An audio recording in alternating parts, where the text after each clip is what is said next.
Welcome to this episode of the pod. With me again is Luke. Hello. And if you can't tell what movie we're doing the MGM classic, The Great Escape, which, Luke, you haven't actually seen before I suggested it to you. That's right. I'd heard of it and stuff, and I'd seen the famous scene behind me, like in a clip and stuff. Well, it's not exactly like this scene, but it's close. But yeah, I had actually not seen it until you told me about it. So yeah, that was my first time watching it. And did it end the way you expected? No, it did not. Not at all. I was pretty like, what the heck? I thought, yeah. Do you want me to talk about the ending? Like what? I mean, Oh, we'll get to there. okay. Yeah. What's really amazing is this movie, the technical advisor was the real Tunnel King. Really? Yeah. Like Death Wishes, what's his name? Charles Bronson's character as Tunnel Rat really is based on almost all of these characters from this are based on the actual people. Okay, I kind of figured that, or like composites somebody of the real people. Oh, okay, yeah. Like there really was a Big X. Really? Yeah. Now what's really kind of blows my mind thinking about it is look at who we have in this movie. Yeah. And the careers they ended up having. That's what really shocked me, is like seeing like the young James Garner in it, and Steve McQueen and Charles Bronson. I mean, it was just like, oh my gosh. And they're all so young in it. That's what.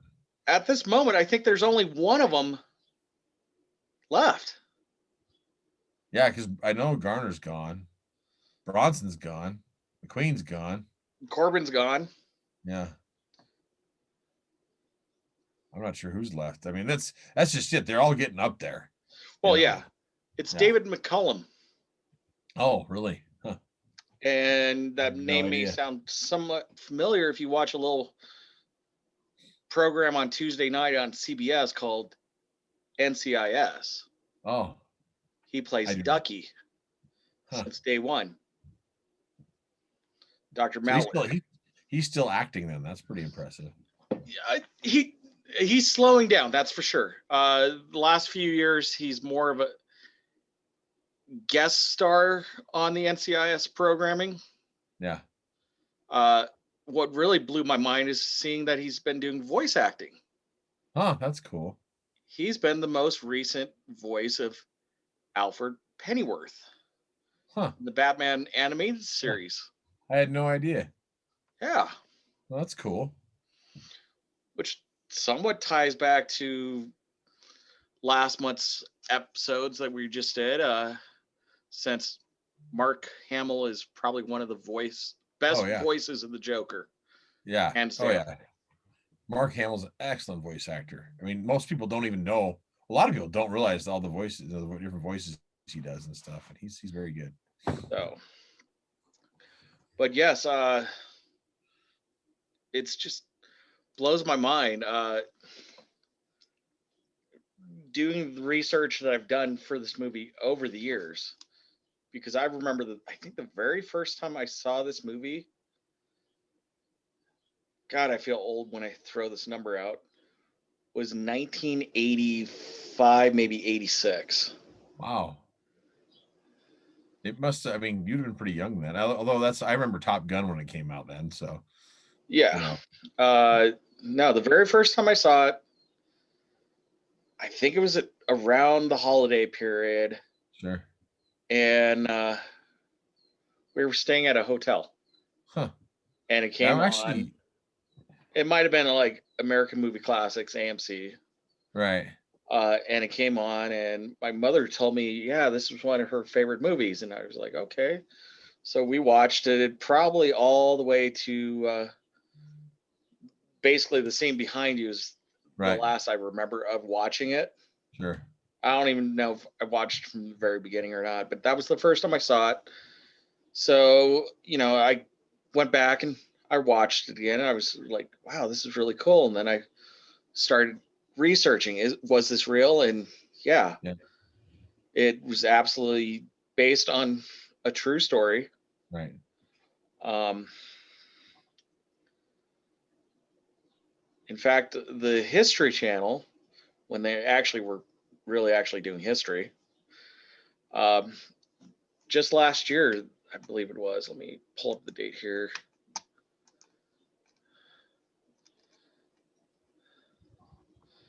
So back in 2018, remembering the Great Escape 70 years ago.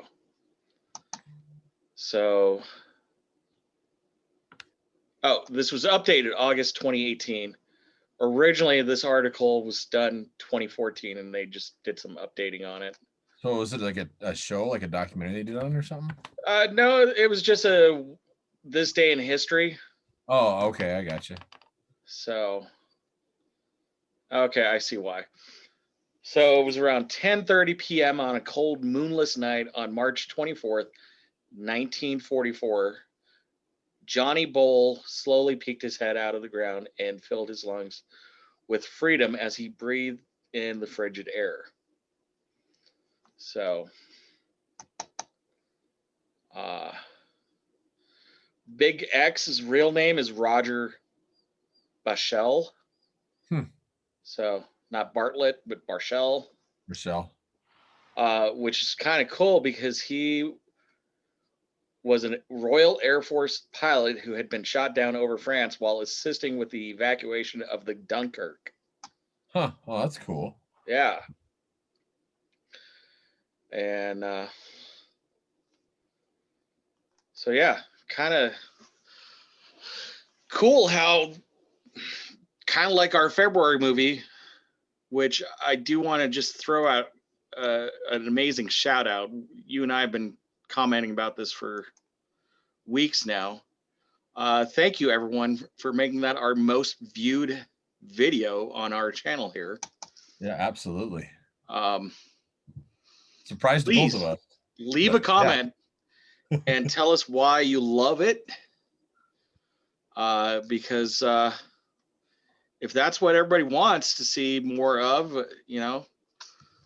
we're still young enough in this series to kind of adjust the way we're going about it.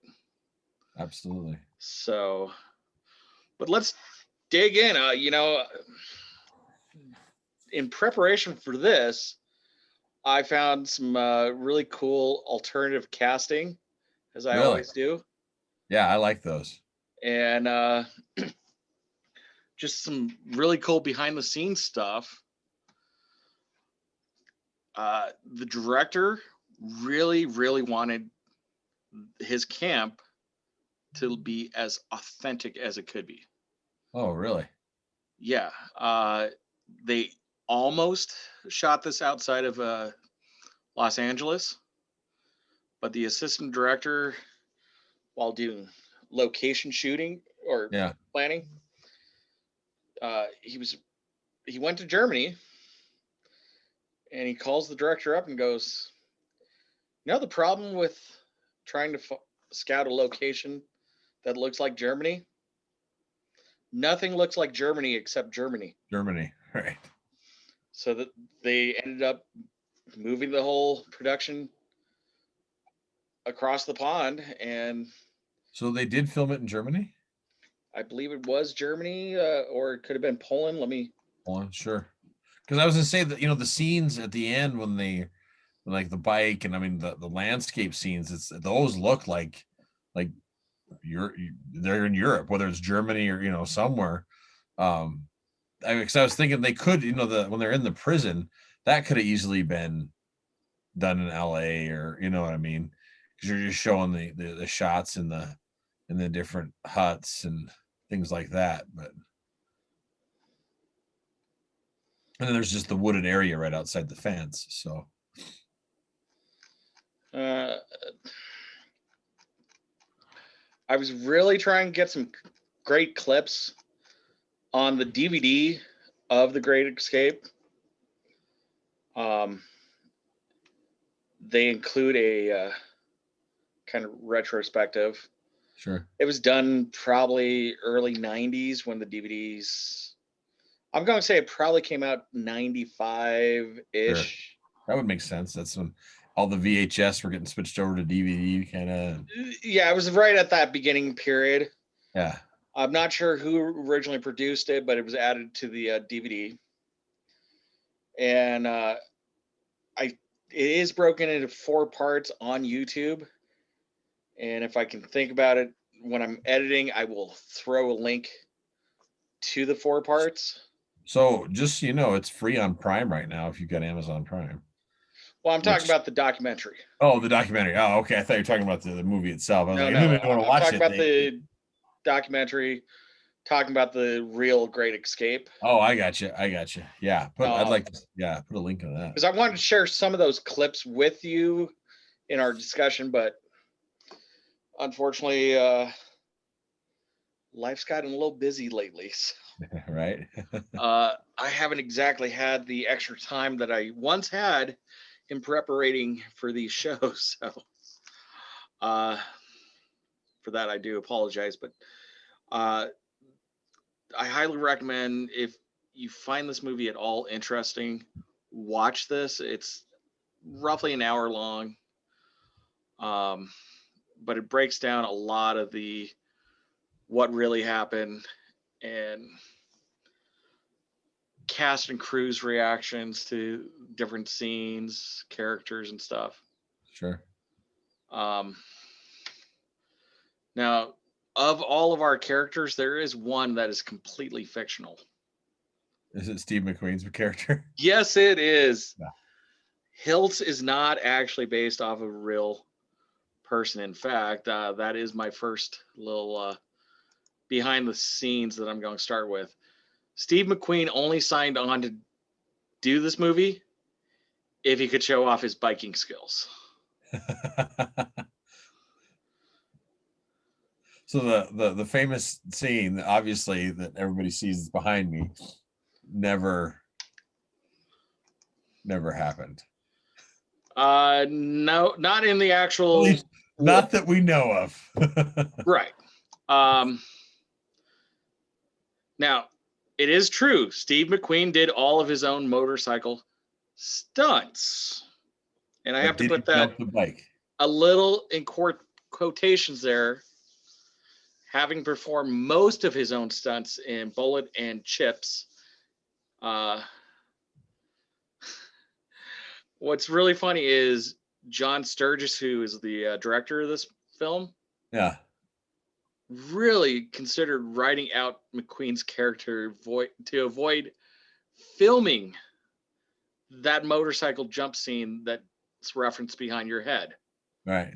But the studio considered him essential, and that's part of the reason we had of it. But in one of the 2 behind the scenes making of whatever documentaries that I watched, the studio's insurance would not let McQueen actually do the stunt. Oh, so even though he wanted to do it, he absolutely could do this. Right. There's some practice footage of him doing it. Oh, wow.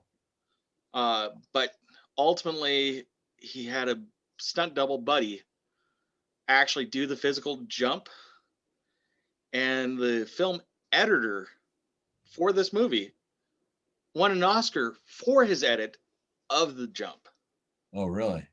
Wow. Because it is so virtually seamless. Well, it is. I mean, like when I saw it, I thought for sure that was Steve McQueen. Like Right. I was like, oh wow, he did his own stunt there. I mean, I really thought that was him. So I can see him winning, back in the 60s winning an Oscar for that. It was a pretty impressive pull off there. One of the cool things is that barbed wire that his actual stunt double crashes into, and then you see Steve crawling out of. Yeah. The entire cast and crew, all the way down to craft services, had a hand in making that. Really? Anytime anybody had some downside or downtime on set, they would be handed a strand of uh, basically string and these little rubber band things to tie once every 6 inches Oh wow. to create that barbed wire. Huh, so it's just string and rubber bands. Basically, yeah, Funny. it's safe, you know. Yeah, it's safe. Yeah. So that and that's referenced so many different times. In one of the two documentaries that I was watching, David McCallum talks about how if you had downtime, you were handed stuff to tie. That's funny. So that was kind of cool. Now, originally, there were a couple other names floated to play the character of Hiltz. Now, granted, this is going to be a lot harder because Right. it's way before our times, but Still like to give it a shot. who do you think from very popular 1960s era could have filled So the role of Hiltz? okay, I've got two. I got two guys maybe. Okay. One of them being, well, maybe three even. Clint Eastwood. Okay. You got Eastwood. That's one guess. Okay, and then I wanted to say maybe Robert Duvall. I kind of think it's a little early for Duvall. Okay, then maybe James Caan's a little early too. Then, so those are what the other one. Those are the ones I was thinking. Yeah, both of those two kind of came on the scenes in the late 70s, 60s, early 70s, I 70s. feel. Yeah, Eastwood's old enough, and that's yeah. That's the only one I guess I got then. John Wayne. Maybe? No, no. Originally, producer Walter Murich, top choice for the role of Hiltz, and Headley, so the James Gardner character. Yeah. For Hiltz, Kirk Douglas. Oh wow, Kirk Douglas, Spartacus. Yeah. All right. And then for Headley, Burt Lancaster. Burt Lancaster. Wow. Okay. Which could have been kind of cool to see, but yeah. And contrary to Quentin Tarantino's Once Upon a Time in Hollywood, the fictitious Rick Dalton was never under consideration. Just sorry, I gotta spoil it. Right. Yeah. But there is another potential alternative cast we almost had. You're not gonna say Dick Van Dyke, are you? God, no. He was doing Mary Poppins in the early 60s. You know, and he's got the English accent. Yeah, no. No, this is for the character of Roger Bartlett. Okay. So with that in mind, I'm going to help you narrow down your choices. Okay. Classically trained actors that are British. Alec Guinness. Okay. I can see why you'd go there, but no. Well, I mean, Star Wars, but also Bridge of River Kwai was back then. You know, I mean, he's younger. Yes, I fully agree. Good guess. I like it. I will give you one movie hint. Okay. Yes, do. Okay. Harry Potter.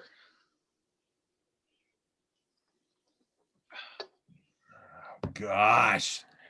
One of the guys that played Albus Dumbledore, but I can't. I'm drawing blanks on Michael Gambon? Yes. No. It was the other one. Okay. Richard Harris. Okay. All right. Interesting. Yeah, especially if you go back to early Richard Harris films, it could have been an interesting difference. Yeah. Now, since we're talking about Bartlett, what major franchise would modern day audiences know our actor from who played Bartlett, the Big X? Oh, so I'm not sure either, because seeing him, I'm like, who is this guy? Where do I know him from? like I kept thinking the same thing. I'm like, what do I know this guy from? Would you like a hint? Yeah. Okay. I spared no expense.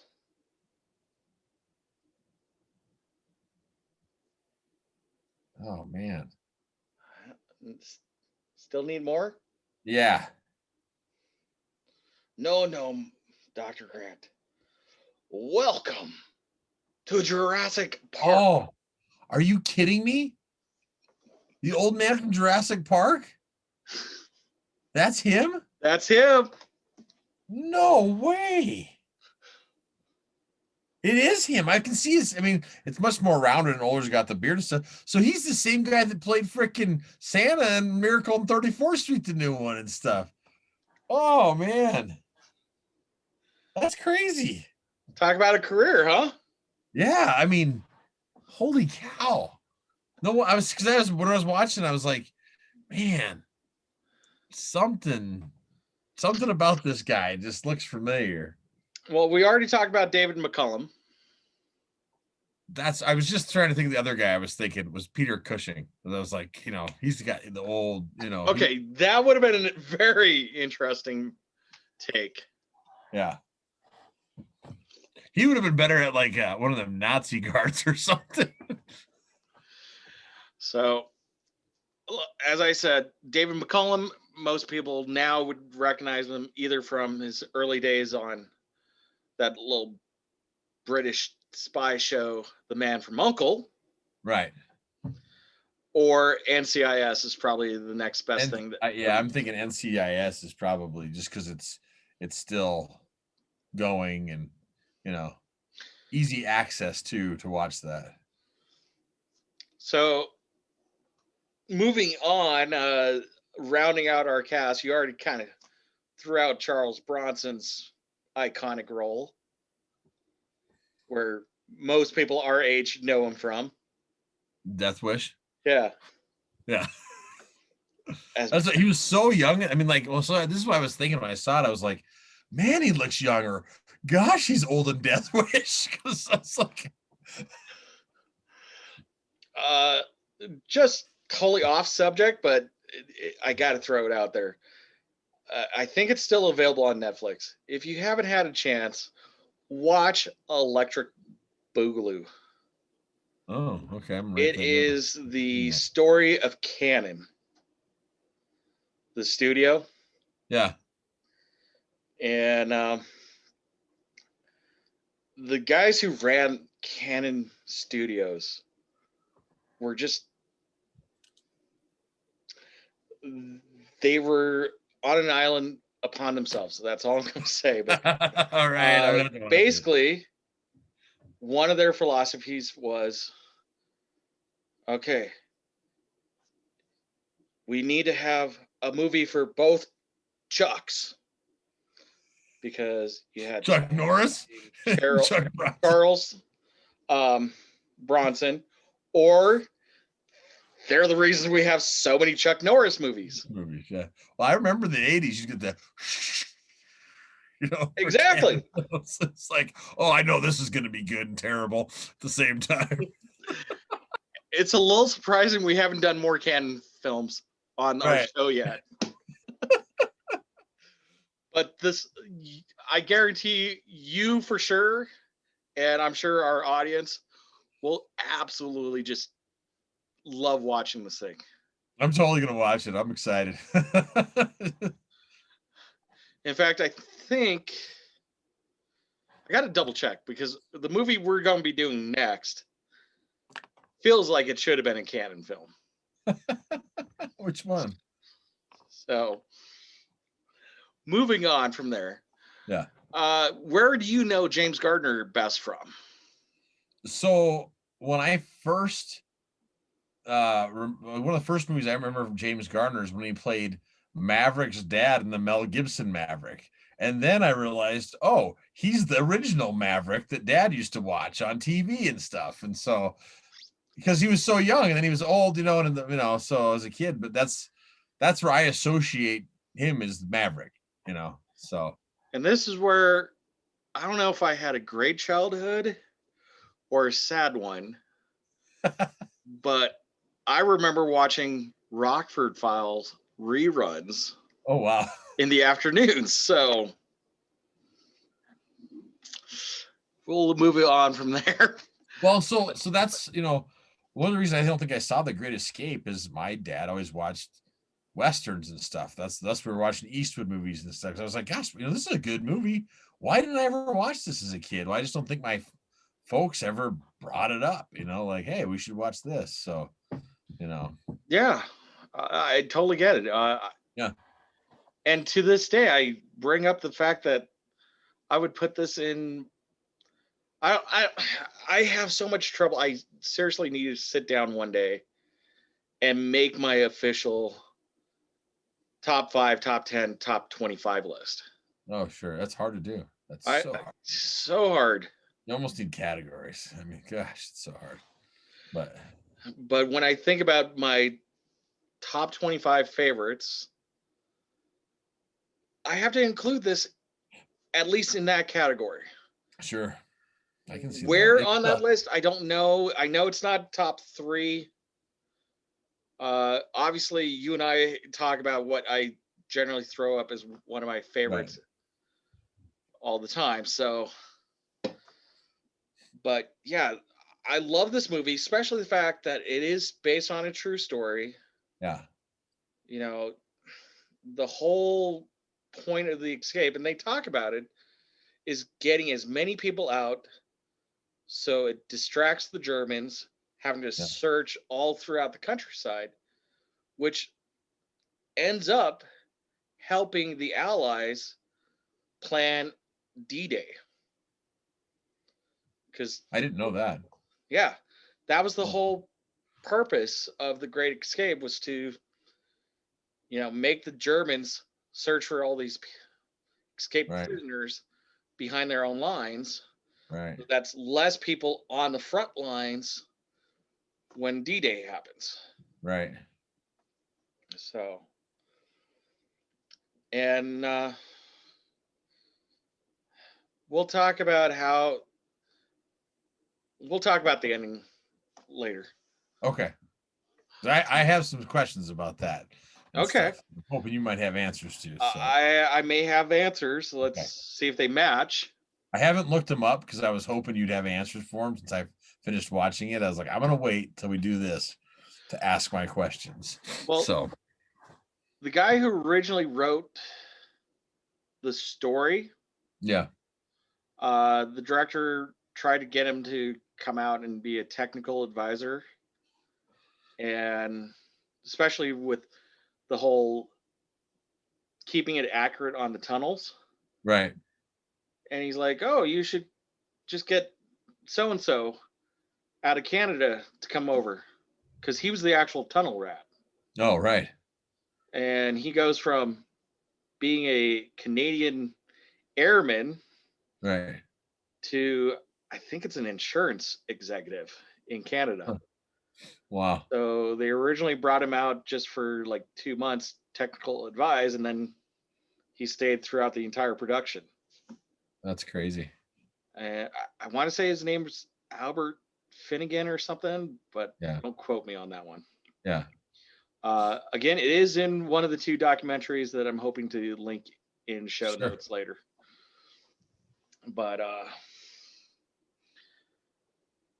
Charles Bronson, since we were already talking about him, in his youth, which is even hard to say at this point since he looks so young in this movie. Yeah, he does. He looks really young in this So I'm guessing in his high school days for his after-school job, he actually was a coal miner.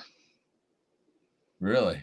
So he was advising on the film. Oh, yeah. As part of the tunnel scenes. He's actually had experience doing what he was doing on the film, basically. Yeah. And just like his character on film, he is claustrophobic. So that's what I thought was really interesting about that character, is how, like, when he was on the mission of, I've got to get this tunnel built for everybody else, he was fine. Basically, I'll do this. But then, like, when it's just him, he's like, I don't like confined spaces. It's like, but he was able to put that mind over matter. I thought that was pretty cool. Part of the reason I think they kind of threw that line in is just days before the actual escape. Yeah. The Tunnel King or Tunnel Rat, whatever you want to call him, actually got transferred out of that camp. Oh, really? Yeah. So he didn't escape like they showed in the movie then? Not hit him really.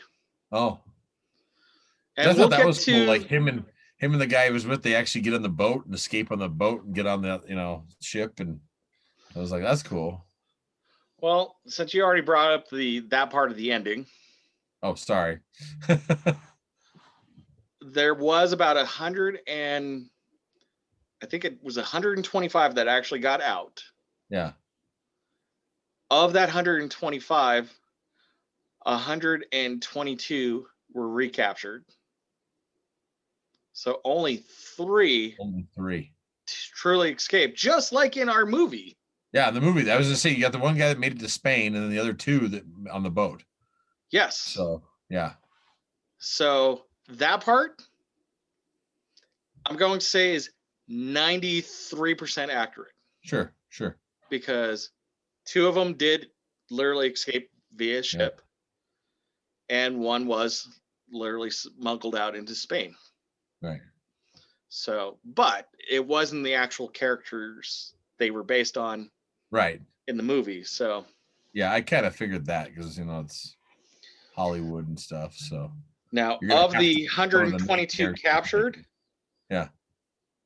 Hitler wanted to kill them all. It doesn't surprise me. And the head of the SS said that would be a little too extreme, even for our own allies. Right. So somehow, I think it might have actually only been 100 that truly escaped. Sure. 97 were recaptured. So he wanted 75 of them killed to be an example to the future prisoners. Right. Well, but they ultimately did 25. I thought in the movie they show 50. No, they did 50. So it's 25 of them returned back to the camp. Yeah. Yeah. Because the 50. The way it's depicted in the movie is 100% accurate in the spirit of how it happened. Like gunned them down, basically. Yeah, but it was in groups of 2, 3, a couple times singular, and they would just take them outside and then shoot them in the back. Yeah. So it wasn't okay, everybody get off. You can stretch your legs. It's going to be a few hours, and then all of a sudden a machine gun guns them down. But that was completely against the Geneva Convention. Right, the rules of engagement, if you will, and the rules of warfare. Which is why I believe there was 7 German officers who were arrested after the war for war crimes based off of this slaughter. No better way to put it. Yeah. And so it was about 10 officers in total, and I believe 7 of the 10 were executed for their war crimes. Oh, wow. Holy cow. So. Interesting. Yeah. Now the whole tunnel itself, I believe that was actually shot on the soundstage at Pinewood Studios. Oh, really? Where they shot Star Wars? Where they shot all the James Bonds. Yeah, that too. So either way, true fans know that studio. Yeah. So, in fact, they also made a miniature model, I believe, and that's still on display at the studio. Really? Yeah. Oh, wow. It's more of a picture form diagram. But yeah, it was pretty cool. That is cool. So, you know, obviously they had dirt here, dirt here, dirt here, but it was completely open on this one side Open on the side. Yeah, I figured that's how they were for filming that. filming purposes. Yeah. Well, then they had their little carts that they were wheeling down and stuff like Which it was that. real. That's what they did. Yeah. I just thought it was really cool how it showed how inventive they were with like adapting and MacGyvering things and stuff like that. And Oh yeah, this is MacGyver before MacGyver. yeah, exactly. I was like, yeah, that was some of my favorite stuff, is watching, like, just like thinking about how inventive they could be and sneaky, you know, so that no one would notice. And Yeah, I yeah. think one of the things I read was they literally scrapped wood from over 1,400 beds to help brace their tunnels. Yeah. Yeah. It's just absolutely fascinating. Is this scene true or not? Do you know, where the Americans make their moonshine and pass it out to everybody, and everybody gets a little bit taste of the old? That one, I don't have an honest. Yeah. Was this real or wasn't it? But you would think if they noticed them all, like, it looked like they're, I was like, wouldn't the guards be like, hey, what do you do? Where are you going with all those potatoes? Yeah. And it looks like everybody's getting a little sloshed, and they do their little, their scene of the Revolutionary War. I thought it was interesting how, like, the British troops were like, they're celebrating the revolution, and stuff. And that's how they would call it, rather than like the 4th of July, Yeah. That felt like Hollywooded to me, I guess, is what I thought. I was like, this feels like this was added just for, but maybe not. I don't know. Let me tell you about a story about what some of the studio execs wanted to do to increase viewership of the movie. Okay. Thank God they didn't. Okay, good. So, this is one of the things that I was going to bring up. So, studio executives tried to organize a Miss Prison Camp pageant to add a sex appeal to the film. Oh my God. So early in the production of The Great Escape, the studio United Artists began to send memos to John Sturges asking him to add female roles to the movie. One executive even suggested adding an attractive woman in a low-cut top to Ashley Pitt's death scene. In order to cast this role, the studio tried to organize a Miss Prison Camp beauty pageant in Munich, at which point Sturges stepped in and put a stop to the madness. Thank goodness. Yeah. It's like, yeah. That was a good thing he stopped that, because that just would have not appropriate. Not for this. So, continuing with our little discussion about where we know the cast and crew for us looking at them. Sure. Where do you recognize David or Donald Pleasance from? My guess is... Which character is he? He was the forger. Oh, is that from MASH?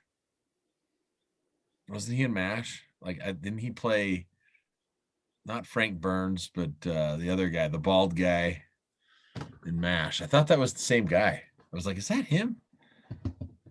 Now I'm going to double check that, but yeah, I may have to double check that. I don't think it was, but I expected you to say the psychologist from Halloween, the original Halloween.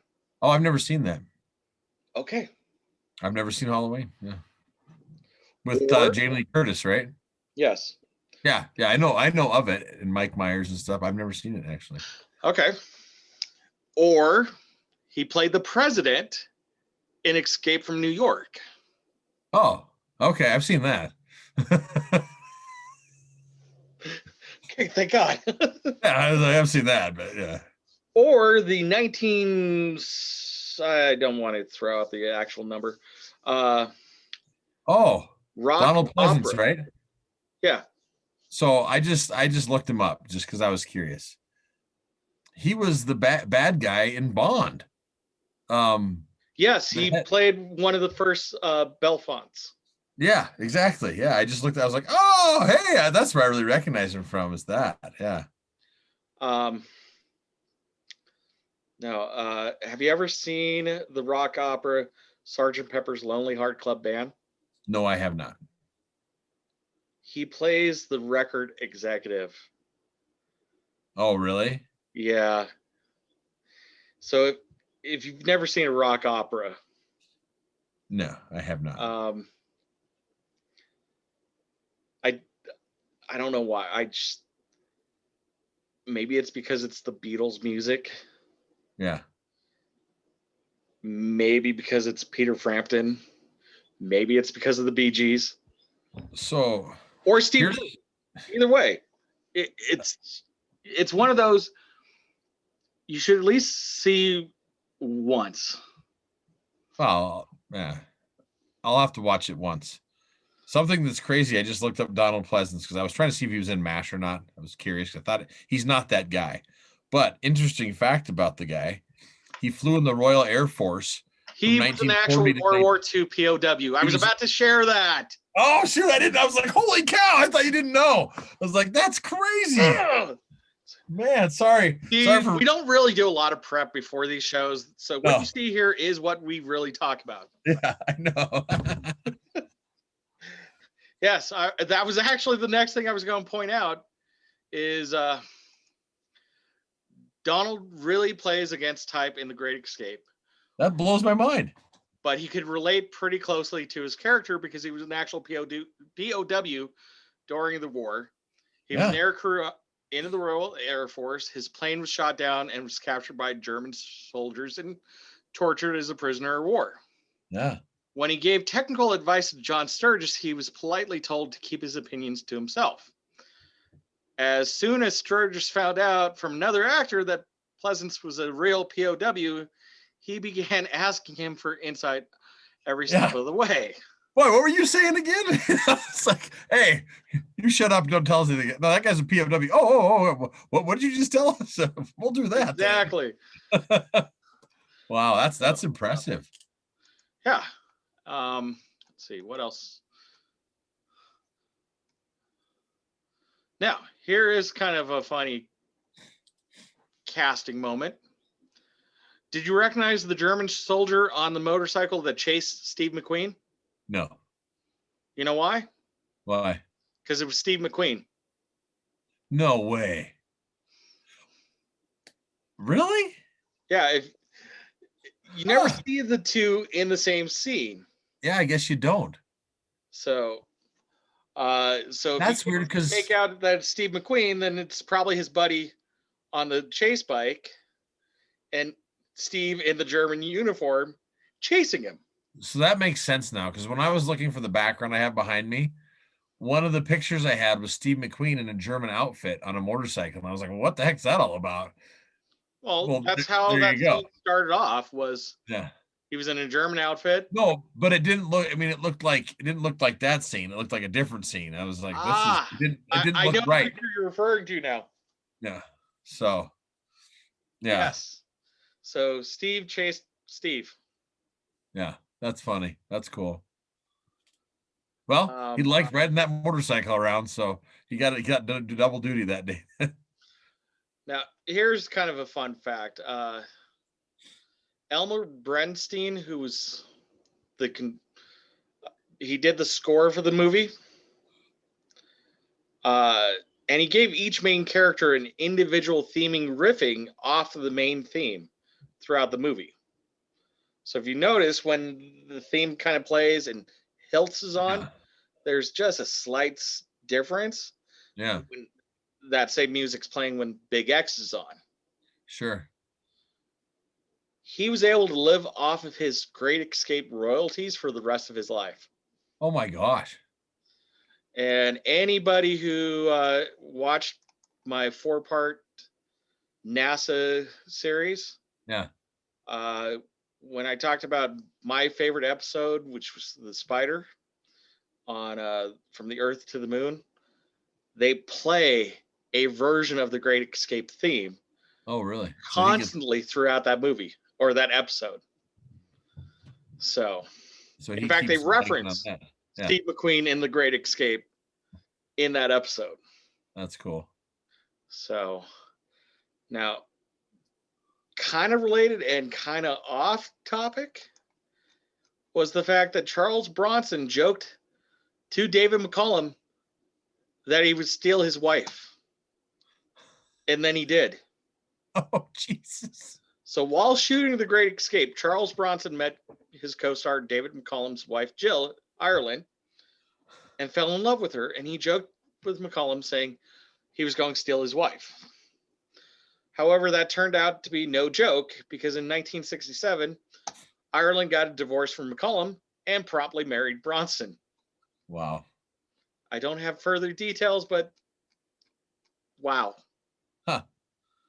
That's Hollywood for you, I guess. So, one really interesting thing, and it probably worked out in the end, is the script for this movie went through over 11 drafts Oh, wow. and was still being written during the filming. Holy cow. That surprises me. In fact, there were 6 different writers at one point attached to the script. Well, I guess there's a lot of different characters. So, I mean, yeah, And you know what? I think it's great because it really did develop the entire ensemble right. cast. Yeah. Rather than focusing on, just Big X, Right.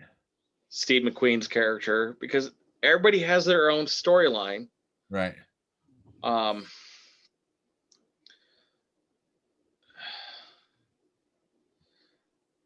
The little short guy, the mini rat. Yeah. Yep. I can't think of his name now. I can see him, but I can't think of his character's name now. Just the way that scene of his final scene, Yeah. you could just see it on the character's face. Yeah.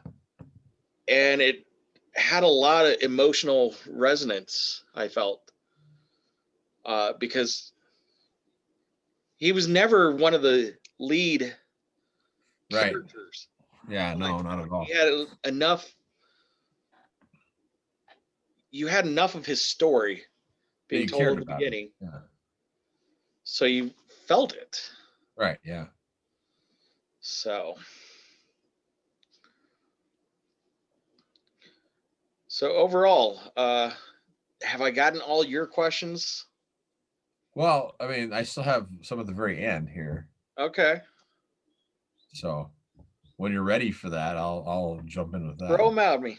Okay. So it didn't end like I expected. Like when the movie title, The Great Escape, I didn't know the history behind it, nothing. I assumed that a bunch of them made it. I was like, and then, like 3 of them do, 50 of them get killed. The rest get put back in the prison, and then it ends. And then it's just like, this movie is dedicated to the 50. I'm like, well, what happened to the rest of them? Do we know? Do any of them get out? Do they all get stuck in the prison camp forever? Do they get killed? Or No, that was one of my big questions. And I was like, well, I'll wait till we do this to see if you have some insight on that or not. So obviously, with the way the war went, everybody was eventually rescued, liberated, however you want to put it. So one of the other cool things I did, and I don't know if this is Hollywood or not, that I'm curious about, is at the end of the movie, after the 50 were killed and stuff, it was like, was it worth what they did? And that main head Nazi that ran the camp was then fired, basically, and taken away, and so it felt like, well, it was worth something. They at least caused some kind of, what all the stuff they caused, some kind of havoc and stuff. And so I'm curious if that really happened, because he was supposed to be the best of the Nazi guards, if you will, or camp I don't know for sure Camper. the commandant of the camp was actually placed. I don't really have that much knowledge of Lufa 3, as it was actually called. Sure. To say for sure. And honestly, it's been years since I actually watched the full documentary that I'm referring to. Yeah, well, I think I'm going to do that now. And that's people that watch this can go out and check it out, Absolutely. And like I said, I'm going to grab at least the first part and throw it in my description on this episode. And share some of the love with them because, there's very few well done movies that are based on actual historical events that are both true to what actually happened, right, and true to the drama. Yeah, I haven't seen the new Dunkirk movie, so I can't really throw my opinion one way or the other. Yeah, but I have not seen that one yet either. Von Ryan's Express is another great World War II movie that is based on true events. And that stars the chairman of the board himself, Frank Sinatra. I can't think of the actor's name, but he played Miles on Knight Rider. Oh, I'm drawing a blank. I know I'm throwing out 80s references, but yeah, I mean I know who you're talking about, but who that actor was, yeah. So I like Band of Brothers and Band of Brothers is great. Saving Private Ryan. That's the interesting thing about this movie is I'd never seen it. It was made in the 60s. And I enjoyed it. Like it was a good movie. Like, yeah, it's not overly bloody. No, I mean it's you look at my picture behind me, it's nothing like that. No. This looks that like is it's a 80s version of The Great Escape. Like, the 80s blow them up, or like the Expendables or something. It's like it's not like that at all. It's tastefully done, and the characters are done well, and they did a good job with it, and I was thoroughly entertained watching it. Like at no time was I like, man, this sucks. It was a good movie, and that was, how many years, a long time ago they made this. So it's I don't want to even look at the date on it to put a date on us. Right. But it's just, what I guess what I'm saying is if anybody's watching this and you haven't seen it, don't think, oh, it's just this old movie. I actually watched it in 3 parts. In the mornings, I watched a third, and and it's one of those. I think it holds up. No, I think so too. I agree. It does. There are some where it feels really dated. Yeah. And this is not one of them. Yeah. So any other burning questions? No, I don't. That's that was pretty much it. I enjoyed it, and I think other people will too. If you haven't seen it. Yeah. Like I said, it's in my top 25. I don't have an exact number. So I had a question just pop in my head. What was up with the baseball thing? Like, okay, that was totally Hollywood, and that was just they wouldn't let him have a baseball glove. I was like, is this Steve McQueen just going, hey, I want to do this, just to probably, because like I said, John Sturges almost tried to write Steve McQueen's character out. Yeah. Partly because of the Cooler King. Yeah. James Gardner actually talks about it in his interview that him and somebody else had to step in. It might have been Bronson to kind of keep Steve on the film. Oh, really? because he didn't want to stay Yeah. because he felt like his character wasn't that big. Well, and it wasn't really. I mean, he's not the main character, but He's not, but he's such a draw. he was the ace in the whole Hollywood Right. draw to make sure this movie had an audience. And then I liked how they kind of made him really important. Of you escape and tell us what's beyond those trees, so that when we escape, we know what to do. So, Exactly. Yeah. And that's kind of how James Gardner actually told him, you are the hero. Yeah. Without you, we can't all escape. Right. So that's part of the behind the scenes stuff. But yeah, I think the baseball thing was just Hollywood being thrown in. Kind of this American pilot, throwing the baseball because it's a baseball. Yeah. A cricket ball or whatever they call it. Yeah, what's more American than baseball, right? I mean, exactly. So it was just adding to his American status. Yeah.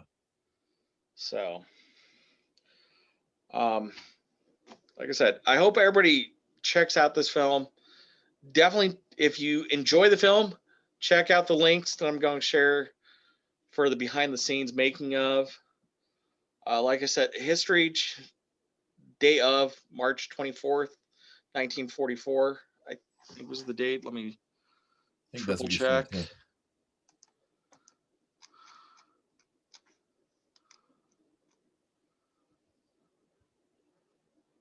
Yeah, March 24th, 1944. This day in history. It's not that long. It's a quick, I would say, 10-minute read that really sums up what happens. And it talks about the fact that it was made in the 1963 blockbuster film, The Great Escape.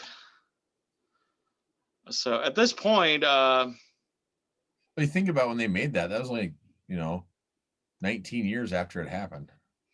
Yeah, which is kind of the amazing part of this was the fact that it was still fresh in a lot of people's minds. In some ways. Absolutely. Yeah. Kind of like MASH was for the audience at the time too. Yeah. And I'm referring to the movie, not the TV series. Yeah. Which there's a lot of those, like, I mean, the Platoon, that's right in the 80s. I mean, that's 10 years after, 10 to 12 years after that all went down. Eventually we'll do Platoon, I think, as an episode, or we'll at least have to do the movie, the making of Platoon's documentary that was actually filmed while they were making the film. It was kind of a on-set video diary. Yeah. And it came out probably 5 years after. I haven't seen that. I didn't realize there was a documentary. I think it was actually included in the special features on, not Platoon. I'm thinking of Apocalypse Now. Oh, I have that. Yeah, I've got that. That's the one I'm thinking of. Platoon is the one with Charlie Sheen, isn't it? Yep, Charlie Sheen. Yep. I'm thinking Apocalypse Now because that's the one with Martin Sheen. Martin Sheen, yeah. I had the Sheen, I just had the wrong Sheen. Yeah. But yeah. Because Francis Ford Coppola literally put everybody through boot camp in essence. And that's one of those reasons why that movie always comes up when somebody talks about Vietnam. Yeah, it's very intense. So, all right, Luke, thanks again. Yeah, my pleasure. I'm glad I gave you one that surprised you. Yeah. In multiple ways, especially the ending. Yeah, it was good. It was fun to watch it, and just totally surprised. And I'm glad I gotta say I'm glad I've seen it now. Like, it was always one of those ones where it was like, gosh, I should watch it, and you see the runtime and you're like, oh boy. And so that's why I just broke it up into 3 But it parts. didn't feel that long, did it? No, it didn't. It didn't, because I was watching the mornings before work, and I'd be like, "Oh crap, I got to pause this," you know. So, and it Yeah. didn't. It didn't. Doesn't feel that long. It So for I think what 3-hour runtime. yeah, it's a 3-hour runtime. And the interesting part was when I paused it after the second time, it was right when they were about to make their escape, and I'm like, "There's an hour left. How can there be an hour left? What the heck's going on?" I was like, "Dang it, I got to get back tomorrow." I was just So Yes. So it is a long film. I fully admit it, but yeah, it but doesn't it feel like keeps your attention. It doesn't. It does not. It's one of those films that does not feel like it's that long. So exactly. So yeah. hope everybody gets a chance to check it out. Like you said, it is available right now on Prime. Yep. And unfortunately, the video that we're going to do next isn't available on Prime, Netflix, or Hulu. But I think if you subscribe to Stars, you can get it on there. So Yeah. we'll explain that next time. So hope everybody has a great evening. Okay.